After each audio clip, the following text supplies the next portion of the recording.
केलेलं सगळं जवळपास 2-1 वर्ष महापालिका बरखास्त करून ठेवले.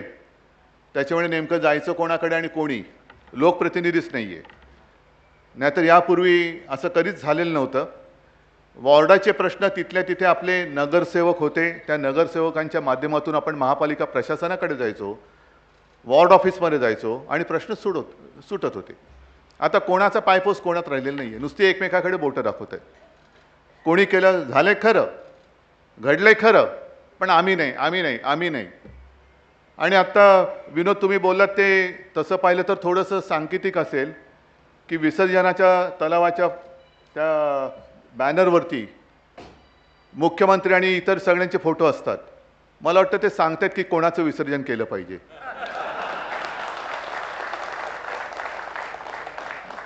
गणपती बाप्पाचं नाही, कारण गणपती बाप्पा आपल्या हृदयात नेहमी असतात. एक प्रथा आहे, परंपरा आहे. आणि मी बऱ्याच वर्षांनंतर तुमच्यासमोर येतोय म्हणून मी जरा अडचणीचा पाढा वाचला. तसा काय फार मोठा वेगळा नाही आहे, पण सोडवणार कोण? कारण करोना काळामध्ये तुम्हाला त्याहीसाठी मी धन्यवाद देतोय, कारण मीच होतो.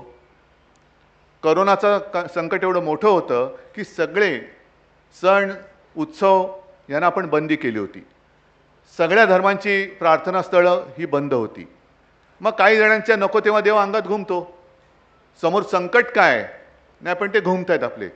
गणपती उत्सव पाहिजे. अरे बाबा, गणपती उत्सव हा विघ्नहर्ता आहे, बुद्धिदाता आहे. विघ्न जर का दूर करायचं असेल तर बुद्धी त्याच्याकडनं घे जरा. का आम्ही त्याच्यावरती बंदी आणतो ते बघ. जरा बुद्धी तर घे. बुद्धिदाता पण आहे, मंगलमूर्ती आहे. आणि आज मी तुम्हाला सांगतोय की जर काही वेडीवाकडी बंधनं तुमच्या आपल्या ह्या उत्सवात कोण आणत असेल तर जुगारून द्या आणि दणक्यात उत्सव साजरा करा. कारण दिवस बदललेत. तेव्हाचा काळ तो काळ होता तो तसाच होता. अगदी पंढरीची वारी सुद्धा होऊ दिली नव्हती आपण, आणि झाली नव्हती. सगळ्या वारकऱ्यांनी अत्यंत प्रामाणिकपणाने आपल्या सूचना मानल्या होत्या. आणि म्हणूनच महाराष्ट्र आपण वाचवू शकलो. महाराष्ट्र म्हणून वाचला. नुसता धांगडधिंगा नाही घालायचा. आता सुद्धा तुमच्या ज्या काही अडचणी आहेत, रस्त्यावरती खड्डे आहेतच, पण आपल्या काळामध्ये आपला प्रयत्न असायचा की बहुतेक खड्डे हे बुजवले जावे. या सरकारने घोषणा केली, पण खड्डे बुजतच नाही. कारण यांच्या कारभाराला एवढे खड्डे पडलेत भ्रष्टाचाराचे, हे बुजणार कसे? कोण बुजवणार? आणि मग उगाच काहीतरी पाहणीचं नाटक करायचं. आता सगळे आपले कोकण चाकरमानी जाणार गणपतीला घरी. मग आत्ता यांना जाग आली महामार्गावरती किती खड्डे पडलेत ते बघायला. आणि मग तो अनिल कपूरचा पिक्चर होता ना, तो टाईपरायटर घेऊन फिरायचा. नायक, याला 8 टाका, त्याला 8 टाका. ऑर्डर दिल्यानंतर तो टाईप करणार सांगतो, साहेब हा तुमचाच चेला चपाटा आहे, कसं 8 टाकायचं याला? तुमच्याचकडनं ऑर्डर आलेली आहे, कसं टाकायचं याला आतमध्ये? अरे नुसतं टाईप कर रे, सही नाही केली तरी चालेल. ही सगळी थोतांड चालू आहे त्यांची. थोतांड चालू आहेत. आज एवढ्यासाठी मी बोलवले तुम्हाला की काही जणांना, म्हणजे सगळ्यांना माहिती आहे की लोकमान्य टिळकांनी हा गणपती उत्सव सार्वजनिक स्वरूपात सुरू केला. काय कारण आहे त्याचं? आपल्याला माहिती आहे की स्वातंत्र्यासाठी, पण का, कसं? मग ज्यांनी वाचलं असेल, ज्यांना माहिती आहे त्यांना याची कल्पना नक्की असणार की तो जो काय काळ होता स्वातंत्र्यपूर्व काळ, आणि मग लोकमान्य टिळक, तेव्हा लोकमान्य ही उपाधी त्यांना लागलेली नव्हती. पण टिळक आणि आगरकर हे तेव्हाचे जे क्रांतिकारक होते, वासुदेव बळवंत फडके मोठा क्रांतिकारक, त्यांचं बंड सगळे ते बघत होते. त्याच काळात ते घडत होतं. त्यांच्या व्यायामशाळेमध्ये टिळक जात होते. आणि खटला जेव्हा सुरू झाला, त्या खटल्याला सुद्धा टिळक आगरकर जाऊन बसायचे, कसं चाललेला खटला. आणि जेव्हा निकाल लागला तेव्हा टिळकांना एवढं दुःख झालं की अरे, क्रांतिकारक शूर हा नाही वाचू नाही शकलो आपण याला. का नाही वाचू शकलो? कारण त्यांनी ज्याच्यासाठी केलं, ज्या देशासाठी केलं, त्याच्या मागे लोक नावाची शक्ती उभीच राहिली नाही. म्हणून ते असे वासुदेव बळवंत फडके गेले फासावर. मग किती जणांनी शहीद व्हायचं, किती जणांनी जरी बंड केलं, क्रांती केली, तरी असेच सगळे बळी जातील, पण देश स्वतंत्र होणारच नाही. कारण तो जो काय काळ होता सगळं चिडीचूप होतं. मग आत्ताचा काळ आणि तेव्हाचा काळ काय थोडं साम्य असेल, थोडा फरक असेल. आता स्वातंत्र्यात आहोत, पण खरं स्वातंत्र्य आपण उपभोगतोय का? सगळ्या गोष्टी म्हणजे ज्या एका उत्सवातून, म्हणजे मी तर नेहमी सांगतो की लोकमान्यांनी सणाची चळवळ केली स्वातंत्र्यासाठी आणि मग आपण चळवळीचा उत्सव केला, चळवळीचा उत्सव केला. आणि लोकमान्यांनी तेव्हा ठरवलं की सगळा जो समाज आहे तो प्रवाहपतीत झालेला आहे, पूर्णपणे असंघटित आहे, जाग गेलेली आहे, सगळं असं विखुरलं गेलेलं आहे. ह्यानं एकत्र आणलं पाहिजे, ही शक्ती जागी केली पाहिजे. कारण जोपर्यंत लोक नावाची शक्ती ही जागी होत नाही तोपर्यंत स्वातंत्र्य मिळणं शक्य नाही. मग कसं करणार? मग त्यांच्या मनात जी कल्पना आली की हा एक सण आहे जिथे हजारो लोक, लाखो लोक ही एकत्र येऊ शकतात, एकमेकाशी बोलू शकतात आणि त्या उत्सवाच्या माध्यमातून आपण काही संदेश हा जनतेपर्यंत पोहोचवू शकतो की तुम्ही काय केलं पाहिजे. आणि मग तिथून सुरुवात झाली. सुरुवात झाल्यानंतर आज इथपर्यंत आपण आलो. म्हणजे स्वातंत्र्यासाठी ती चळवळ सुरू झाली, स्वातंत्र्य मिळालं, पण आज त्याचा उत्सव केल्यानंतर आज जे काय सगळं घडतंय आपल्या आजूबाजूला, सरकार आहे की नाही हेच कळत नाहीये. तुम्ही जो उंचीचा उल्लेख केला, गणपती बाप्पाची मूर्ती आहे ना, आज सुद्धा आपला सुधीर बसला इकडे, लालबागचा राजा तेवढाच दिवा खात आहे, गणेश गल्लीचा राजा तेवढाच आहे, 20-22 फुटाचा आहेच, असे आणखीन अनेक आहेत. शैलेश असेल तर अंधेरीचा राजा तिकडे असतो. पण ही मूर्ती बनवताना आपण खूप काळजीपूर्वक करतो. अगदी तिची प्रतिष्ठापना झाल्यानंतर विसर्जन होईपर्यंत कुठेही त्या गणपती बाप्पाच्या मूर्तीचा अवमान होणार नाही ह्याची पूर्णपणे दक्षता ही आपण घेता. म्हणून त्या उत्सवाला एक वेगळीच एक आनंदाची झालर असते. आमच्यावरती बंद्या आणायच्या, शाडूची मूर्ती करतो ना, शाडूची मूर्ती पण करतो. द्या माती, आजेनी केलं 500 टन किती 700 टन माती, 500 टन दरवर्षी उपलब्ध करून देत आहे.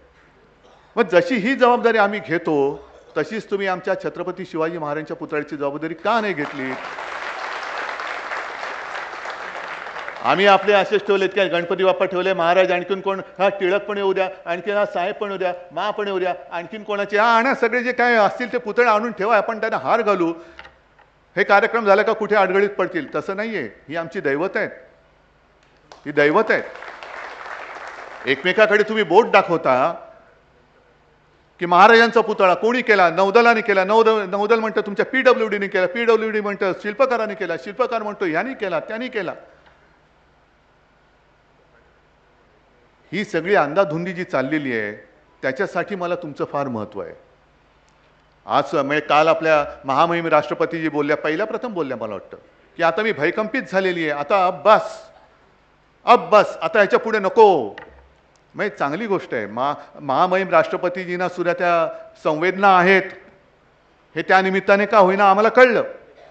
पण मणिपूरमध्ये घटना घडली जेव्हा त्या राष्ट्रपती झाल्या तेव्हा घडलेल्या पहिल्या घटनेच्या वेळेस जर का त्या बोलल्या असत्या तर कदाचित पुढच्या घटना या घडल्या नसत्या ना.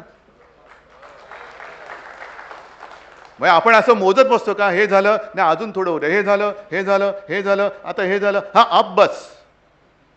किती झाल्या अत्याचाराच्या घटना? एवढ्या नाही, थांबा जरा, अजून होऊ द्या, अब बस, अभी नाही, अभी आता मला भीती वाटायलाच पाहिजे. असं काही आहे की काय? मी कोणी कोणाचा वाली नाही ते म्हणतो, मी याच्यासाठी म्हणतोय. तुमच्या अडीअडचणी आहेतच. म्हणजे रस्त्यावरती खड्डे आहेत, जरूर आहेत. येता जाताना पायपातनं येणारं सांडपाणी असेल किंवा पाणी असेल ते तुमच्या अंगावर पडतं, ते पडलं नाहीच पाहिजे. त्याच्यानंतर विजेच्या खांबाला विजेची रोषणाई केली, येताना शॉक बसू शकतो, त्याच्याबद्दल सुद्धा अडचणी आहेत. या सगळ्या अडचणी सुनील तुम्ही आहात, अनिल तुम्ही आहात, विनोद तुम्ही आहात, सगळेजण आपले आहेत. उद्या किंवा परवा जा आयुक्तांकडे, बसा त्यांच्या डोक्यावरती आणि सांगा ह्या आम्हाला सोडून पाहिजेत गणपती उत्सवाच्या आत.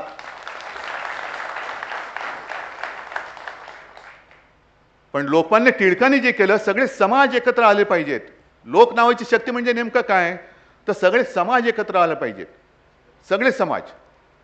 जे टिळकांनी त्यावेळेला केलं त्याच्या उलट नेमकं आज केलं जाते. समाजामध्ये आगी लावण्याचं काम केलं जाते, भिंती उभ्या करण्याचं काम केलं जाते. तोडा फोडा आणि राज्य करा ही इंग्रजांची नीती आता भाजपवाले अवलंबत आहेत. मग आपण संदेश काय द्यायचा? नुसतं गणपती बाप्पा मोरया, पुढच्या वर्षी लवकर या, असं मी पुन्हा येईन बोलणारे अनेक आहेत. म्हणून का आपण त्यांना परत थोडीच आणतो? पण गणपती बाप्पा जे आपण म्हणतो ना, गणपती चालले गावाला चैन पडेना आम्हाला, का? कारण गणपती बाप्पा येतात, आमचं रक्षण करता म्हणून येतात, आमच्याकडे मंगल सगळं करून जातात, थोडी बुद्धी देऊन जातात, म्हणून आम्ही त्याच्या आगमनाची वाट बघत असतो, म्हणून आगमनाची वाट बघतो. आणि मग ही जी तुम्ही सगळी मंडळ आहात, गणपती उत्सव मंडळ, नुसतं मंडळ म्हणजे काहीतरी एक सण साजरा करायचा म्हणून नका तुम्ही काम करू. तुम्ही सुद्धा मी म्हणेन त्या दिवसांसाठी एक सांस्कृतिक पीठ बनलं पाहिजे. का गणपती हा इथला गणपती का प्रसिद्ध आहे? नवसाला पावतो, जरूर पावत असेल, पण त्याहीपेक्षा ह्या इकडे गेल्यानंतर मला माझ्या मुलाबाळांना घेऊन, पत्नीला घेऊन तिकडे जावं असं वाटतं, कारण तिकडे गेल्यानंतर मला काहीतरी शिकायला मिळतं, नवीन संदेश मला मिळतो, नवीन काहीतरी मिळतं जे इतर कुठे कोणी शिकवत नाही, ते तिकडे गेल्यानंतर कळतं. मग तुमचे जे काही देखावे असतात त्या देखाव्यात हे सांगू शकतो आपण. जसं मी मुंबईकर सांगितलं होतं, मलेरिया डेंग्यूच्या बाबतीत सांगितलं होतं, तसंच आत्ताचं सुद्धा जे आहे, ह्या दोन महत्त्वाच्या गोष्टी, एक समाजामध्ये आगी लावण्याचं जे कारस्थान चाललंय, आम्हाला राज्य पाहिजे, तुम्ही मेलात तरी चालेल, दंगली झाल्या तरी चालतील, पण आम्ही सत्तेवरती राहिलो पाहिजे. हा नतद्रष्टपणा, ही वृत्ती, ह्याचं विसर्जन करण्यासाठी म्हणून गणपती बाप्पाच्या उत्सवाची मी वाट बघतोय, म्हणून वाट बघतोय. आणि दुसरी नक्कीच एक गोष्ट आहे, ती म्हणजे महिला सुरक्षितता. उत्सवामध्ये लाखो करोडो लोक येतात, त्यांना सुद्धा आतापर्यंत असं कधी घडलं नाही आणि पुढेही घडणार नाही, कारण तेवढे तुम्ही सगळे मर्द मावळी समर्थ आहात, नक्की समर्थ आहात. पण आपण लोकांना जे काही द्यायचं आहे, जसं कोरोनाच्या काळामध्ये मी एक संकल्पना मांडली होती, माझे कुटुंब माझी जबाबदारी, तीच संकल्पना आहे. घराघरामध्ये माता भगिनी आहेत, मुली आहेत, मग माझी माता म्हणा, माझी बहीण म्हणा, माझी मुलगी म्हणा, ह्याची जबाबदारी माझी आहे. ही जबाबदारी घेणारे आपण सगळे तिचे भाऊ असले पाहिजे.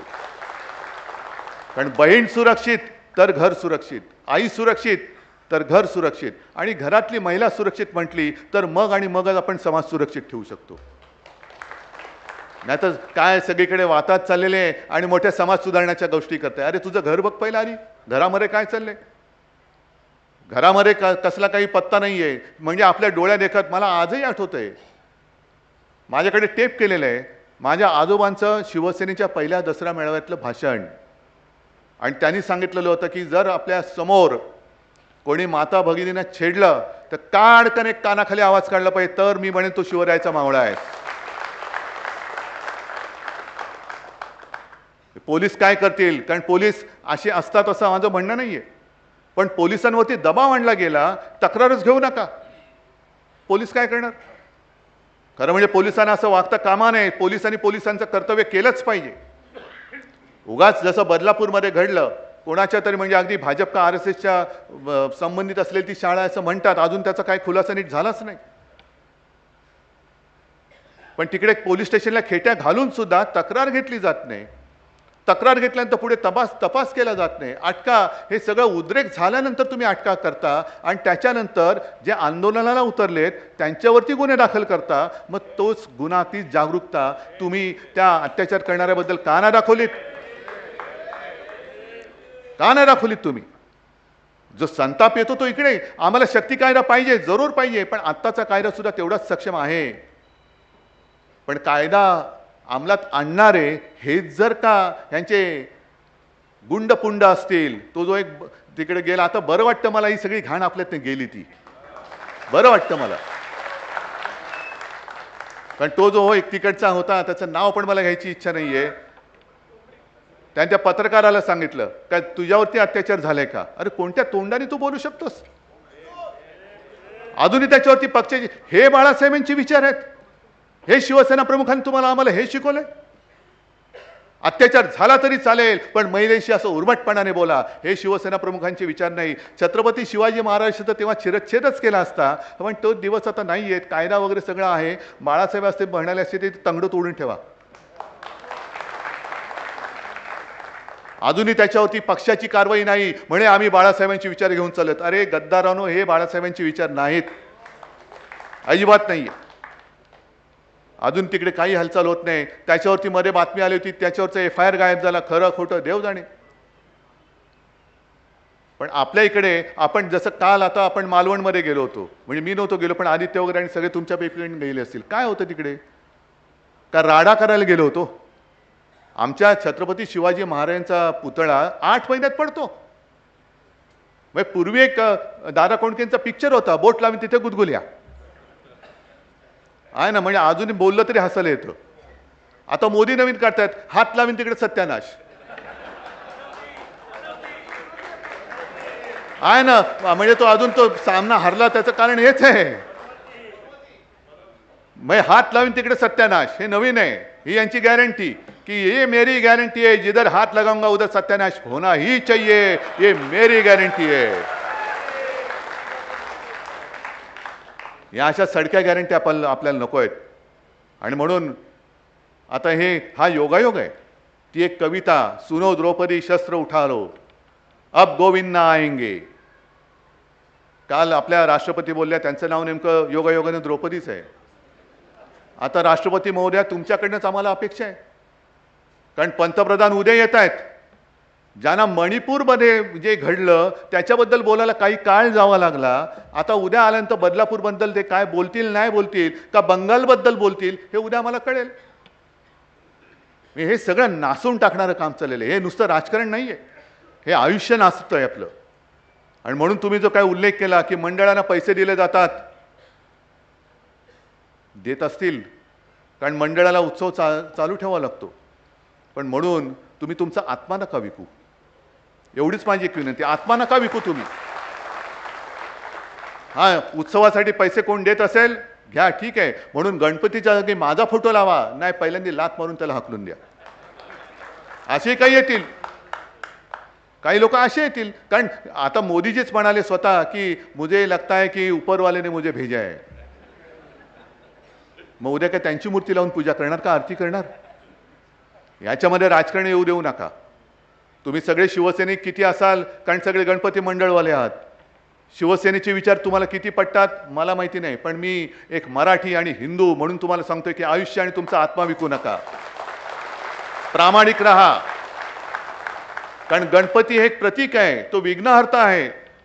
पण विघ्नहर्ता म्हटल्यानंतर माझ्या भगिनीवरचं संकट निवारण करणारा विघ्नहर्ता प्रत्येक तुमच्या हृदयामध्ये असला पाहिजे. कारण तेव्हा तुमच्या रूपातनं तिला गणपती धावून आलेला दिसला पाहिजे की अरे माझा बाप्पा माझ्यासाठी धावून आला, माझा भाऊ माझ्यासाठी धावून आला.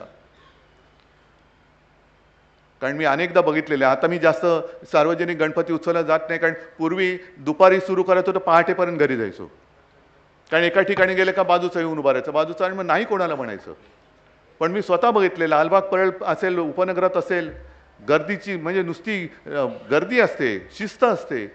पण कदाचित लालबागच्या राजाच्या तिकडे असेल की एक बाळ, तानं बाळ, हे म्हणजे गणपतीपासून काही अंतरावरती होते, कधीपर्यंत पोहोचणार, कारण बाळाची सुद्धा त्याच्या बाळाच्या वेळेप्रमाणे आपल्याला सगळं बघावं लागतं. मग काय केलं, कदाचित ते नवसानी झालं असेल, म्हणून त्याने पुढच्याच्या हातात दिलं, ते पुढच्याच्या हातात गेलं, पुढच्याच्या हातात तिकडे गणपतीच्या पायावर ठेवलं गेलं, आणि तसंच ते बाळ परत सुखरूप त्याच्या आईच्या हातमध्ये आलं. हा जो विश्वास आहे की अरे माझं बाळ, मी याच्यात माझी ओळख आहे की नाही माहिती नाही, मला ह्याच्याशी ओळख आहे की नाही माहिती नाही, तर आणखी तिकडे असतात, त्याची तो ओळख असण्याचा संबंधच नाहीये. पण ते इथे याला दिलेलं बाळ माझं त्या गणपती बाप्पाच्या पायावर ठेवून ते परत माझ्या हातात सुखरूप मिळेल, हा जो विश्वास आहे ना, हे आपल्या उत्सवाचं फार मोठं यश आहे. हे यश आहे. आणि काही जण मला म्हणतात, तुम्ही काय म्हणे अंधश्रद्धाळू आहात, गणपती बाप्पा पावतो. मग पावतो की नाही पावत, हा मनाचा विचार आहे. जसं आता काही गणपती मंडळं ही सामाजिक उपक्रम करतात, जसं ज्याचा उल्लेख अनिल परबांनी केला, रक्तदान शिबिर असतील, आरोग्य शिबिर असतील. मग ज्यांना रक्ताची गरज असते आणि ते गणपती बाप्पाकडे गेल्यानंतर गणपती बाप्पा मंडळाच्या माध्यमातून त्यांना रक्त देत असेल, तर गणपती बाप्पा पावला की नाही पावला? ज्यांना शिक्षणाची सोय नाही, गणपती बाप्पाकडे नवस करतात, पण गणपती बाप्पाला नवस केल्यानंतर ते मंडळ जर त्याला पाठ्यपुस्तक आणि सगळे देत असेल, तर तो गणपती बाप्पा पावला की नाही पावला? मी अंधश्रद्धाळू नाहीये, अजिबात नाहीये. अंधश्रद्धेला माझ्या आजोबांना आणि माझ्या वडिलांप्रमाणे माझाही विरोध आहे. पण श्रद्धा आणि अंधश्रद्धा याच्यामध्ये तुम्ही गफलत करू नका. आपण जे काय करतो चांगल्या मनाने जातो, आणि मागितल्यानंतर हे गणपती बाप्पा म्हटल्यानंतर ही उत्सव मंडळ तुम्ही आहात, ही जी काय आपली सामाजिक कार्य आहेत, ही कार्य ही अधिक अधिक अधिक आपल्या दैवतांवरचा आणि आपल्या चांगल्या कामावरचा विश्वास आणि श्रद्धा वाढवणारी तुम्ही लोक आहात, तुम्ही लोक आहात. म्हणून मला असं वाटतं की तुम्ही सगळेजण जर का मी असा शब्द वापरला की तुम्ही सगळे गणपती बाप्पाचे दूत आहात, काय चूक आहे? काय चूक आहे? आणि जर का असं समजा की मी गणपती बाप्पाला नवस केला आणि तो नवस मला पावला, मग तुमची काय गरज आहे? मी बघून घेईन मी आणि गणपती बाप्पा, मग मला मंडळाची काय गरज आहे? पण मंडळाच्या वेळेला जेव्हा मी येतो, सार्वजनिक गणपती उत्सवाच्या मंडळाच्या मंडपात येतो, तेव्हा मला काहीतरी नवीन दिसतंय की अरे नाही, ही जबाबदारी माझी आहे, माझ्या आईची, माझ्या बहिणीची, माझ्या मुलीची रक्षणाची जबाबदारी माझी. म्हणजे केवळ माझी नाही, ती जेव्हा गावात आपल्या कामावरती जाते, शाळेत जाते, रुग्णालयात जाते, तेव्हा आपली बहीण असो वा नसो, ती जी असते ती माझी बहीणच आहे, या भावनेतनं सगळे जर वागायला लागले तर महिलावरचा अत्याचार थांबेल की नाही थांबणार? मग उगाच कोणाला तरी दोष देण्यात अर्थ नाही. सरकार काय करेल? सरकार आहे का? मला तर दिसतच नाही सरकार. मग सरकार म्हणून कोण? आपणच आपल्याला जे सुनो द्रौपदी शस्त्र उठालो, आता शस्त्र तशी घेण्याची गरज नाही, पण आपण जर का जागे राहिलो आणि आपलं कर्तव्य हे जर का पार पाडलं तर मला असं वाटतं आणखीन कोणाची आपल्याला गरजच लागणार नाही. आणि मग जे काही विसर्जन करायचं आहे या 2-3 महिन्यामध्ये या सगळ्यांचं तिरबागडं जे सरकार आहे त्याचं विसर्जन करण्यासाठी सुद्धा मी गणपती बाप्पाकडे आशीर्वाद मागतोय की गणपती बाप्पा तू आम्हाला आता असा आशीर्वाद दे की या महाराष्ट्रावरती, देशावरती तर आहेच, पण महाराष्ट्रावरती हे जे संकट गेले 2-2.5 वर्ष बेकायदेशीरपणाने राज्य करते आहे, त्यांचं विसर्जन करण्याची ताकद आणि हिंमत तू आम्हाला दे. आणि हीच एक प्रार्थना गणपती बाप्पाकडे करतो. तुम्हाला सगळ्यांना धन्यवाद देतो. आणि गणपती मंडळामध्ये जे मी काय बोललोय ते काय काय दिसतंय नाही दिसत हे मला तुमच्याचकडनं कळणार आहे. आणि मला खात्री आहे आजपर्यंत जे जे मी सांगितलं ते तुम्ही ऐकलत, कारण मी तुमच्या मनातलं बोललो, तुमच्या मनातलं मी तुम्हाला सांगितलं. तसंच याही वेळेला बहिणीची सुरक्षा, त्याच्यानंतर सामाजिक काम, सामाजिक एकोपा, त्याच्यानंतर थोडी एक जाग, या सगळ्या गोष्टीचं दर्शन हे आपल्या उत्सवाच्या वेळेला दिसू द्या. सगळ्यांना गणपती उत्सवाच्या निमित्ताने शुभेच्छा देतो. धन्यवाद. जय हिंद, जय महाराष्ट्र. सगळ्यांनी सामूहिक राष्ट्रगीताने आजची बैठक संपेल. तत्पूर्वी सर्व गणपती उत्सव मंडळातील पदाधिकारी आणि कार्यकर्त्यांना महाविकास आघाडीकडून खास आपल्याला त्या ठिकाणी बोलवलं जातं आहे की छत्रपती शिवाजी महाराजांचा जो अवमान झाला त्यानिमित्त सरकारला जोडोमारा आंदोलन महाविकास आघाडीच्या वतीने रविवार दिनांक 1 रोजी हुतात्मा चौकापासून आपण गेटवे ऑफ इंडियाला छत्रपती शिवाजी महाराजांचा पुतळा आहे तिथे जाऊन जोडोमारा आंदोलन करणार आहोत. सकाळी 10 वाजता हुतात्मा चौकात येथे आपण सगळ्यांनी मोठ्या संख्येने, त्याच एवढ्या मोठ्या संख्येने, यापेक्षा जास्त संख्येने गणपती उत्सव मंडळातल्या कार्यकर्त्यांनी देखील छत्रपती शिवाजी महाराजांचा जो अवमान झाला आहे त्याच्याबद्दल आपल्या मनात जो राग आहे तो राग व्यक्त करण्यासाठी यावं अशी मी विनंती करतो. आणि सामूहिक राष्ट्रगीताने आता ही सभा संपेल.